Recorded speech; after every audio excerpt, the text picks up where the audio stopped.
যদি জীবনে আপনি নির্লজ্জ হতে পারেন, আপনার লজ্জা শরমকে আপনি মেরে ফেলতে পারেন, তাহলেই আপনি কিছু করতে পারবেন।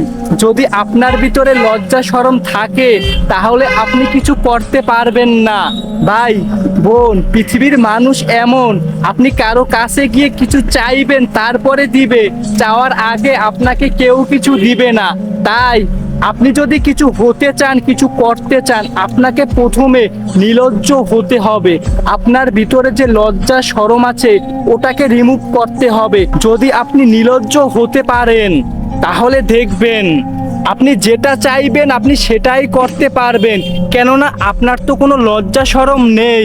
আপনার তো এটা চিন্তা করতে হবে না মানুষ কি বলবে, মানুষ কি ভাববে, হায় আমাকে ওখানে দেখলে মানুষ কি বলবে, এই রকমের চিন্তা ভাবনা তো আপনার কখনোই করতে হবে না। দেখেন, আমরা বড় হতে চাই, আমরা ধামাকা কিছু করতে চাই, কিন্তু কিছুই করতে পারি না।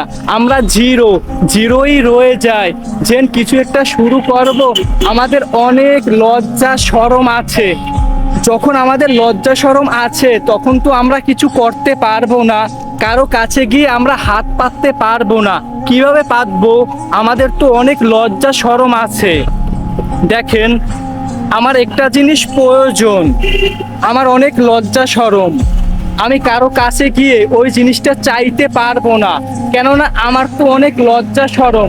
যখন আমার ওই লজ্জা শরমটা থাকবে না, তখন আমার একটা জিনিস প্রয়োজন হলে আমি ওই জিনিসটা গিয়ে চাইতে পারবো। কেননা আমার ভিতরে তো কোনো ওই ধরনের লজ্জা শরম নেই।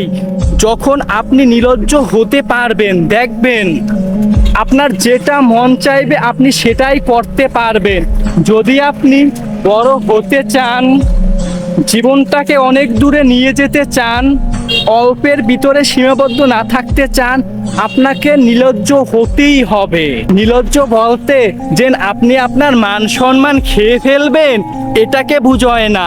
নির্লজ্জ বলতে আপনার ভিতরে যে লজ্জা শরম আছে, যেটার কারণে আপনি কিছু করতে পারেন না, ওইটাকে আপনার ভিতর থেকে রিমুভ করতে হবে।